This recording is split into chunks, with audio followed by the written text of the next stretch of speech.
Hey everyone, welcome back. It's Nat Walsh. How are we all? Today we're going to have a little bit of fun with Darkroom Door. We're going to use some Spellbinders circles. We've cut just a hole out of some just normal paper. Paper Rose Flourish Heart. I think it's a new one, that one. We're going to use some pixie spray on our stencil because this stencil is... It's easy for it to move, sort of thing. It's a great stencil, but it's easy to move. So we've got some foil card or mirror board, I think they call it, and we've put some double-sided tape on that. Now, what you need to do with the pixie spray, if you're not familiar, we don't see it so much here in Australia, but you spray it on the back of your stencil, let it dry for about a minute, and then you have a stencil that will stick. It's quite sticky.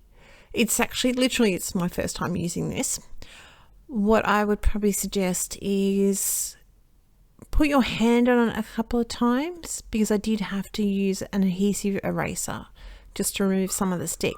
But I'm pretty impressed. It really held it. Like you'll see when I go to take this stencil off, it's really very sticky. I mean, I used my craft pick to help me, because there's lots of little bits in this stencil that are sort of like not free flowing, but they're not held together very much. So I'm just using some hickory smoke, and we've got our little makeshift stencil on our panel, and then we're going to sponge through the stencil. So I've wiped that off a little bit with some paper towel, and this is where I'm going to use so it's pretty sticky. It's really sticky, which is great. But for this sort of stencil, you can see that parts of it, like the twirly little bits there, I didn't want to damage my stencil. So we're just going to remove that gently. There you go.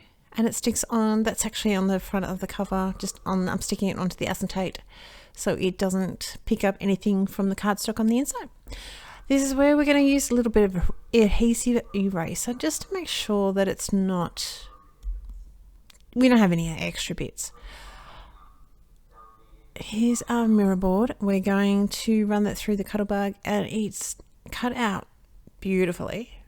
I do have a couple of little bits that are stuck on the inside of the die cut, but it's just going to pop out. You got to remember it's got the adhesive on the back of it, so it's possibly a little bit thicker than normal, not by much, but it just popped out. You can see it. It's very simple. Remove the backing of that. And why I did that is mirror card or foil card, whatever you want to call it in your part of the world, doesn't like glue.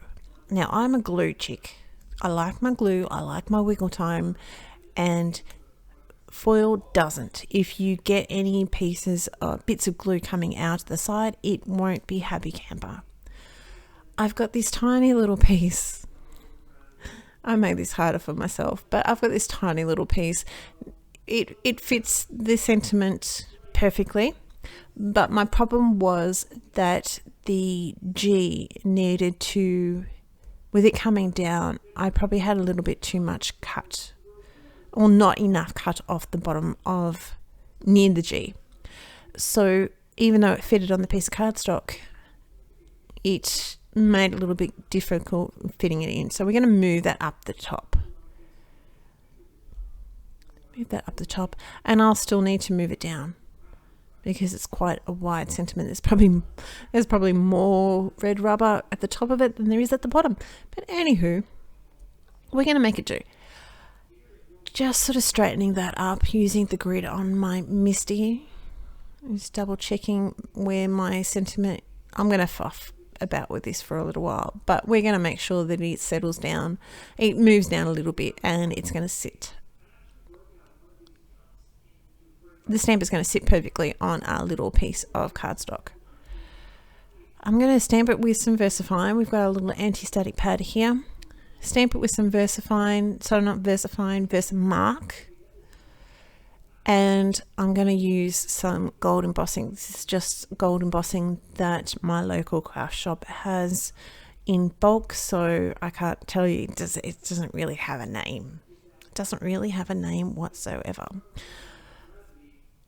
Just fumbling for my spoon. So I really wanted to use this gold, but I was struggling with a bit of the color combination, because I really wanted something,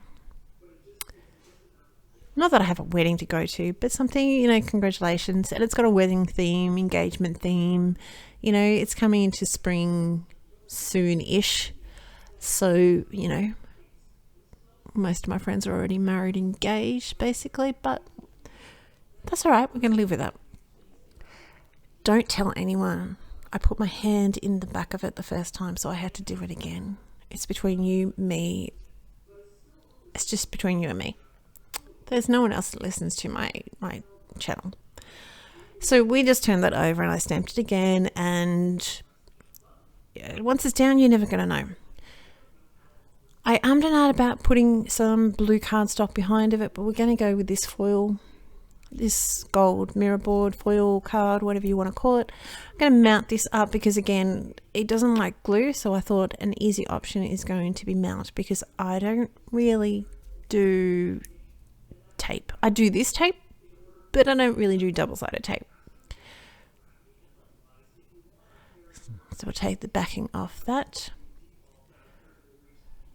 I just thought the gold would give it a nice little wedding-ish type of theme.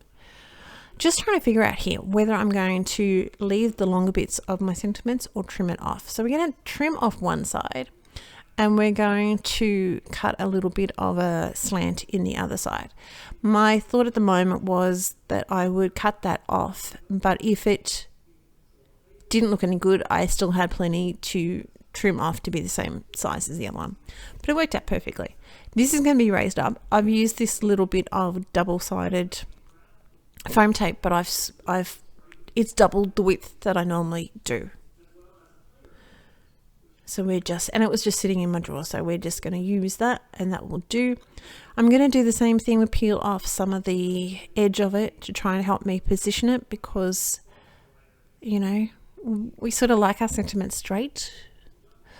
But I thought with the slippery little, the mirror board and everything, it must be easier to do. Just do a little bit on the side and just take it off. And then we still have time to move it because I haven't pressed it. Like, it hasn't really even touched, because usually once it's down, it's down, people. It's stuck. Now, when I'm placing, as I said before, this stuff does not like glue, so I'm making sure it's very, very, it's not quite a centimetre away from the edge, but I'm trying to make sure that there's definitely no oozing going on. I really wanted some deep blue sequins or drops or something like that. I didn't really have, I had some deeper blue, but it was too muted. It was too matte. So we've gone for these other ones that have a little bit more, not really sparkle, a little bit more shine to them. And I think it turned out really well. So all the information is going to be linked down below. Over to my blog, you'll get a list of the products. For Paper Rose, you'll get the list of the product code and that sort of thing, and some close-up photos, so you'll be able to see it a little bit better. So please hop over there and have a look. That is my card. I hope you enjoy it. Please like and subscribe to my channel. That helps me out so much. Thank you for stopping by, and I really appreciate it, and I'll talk to you soon. Bye.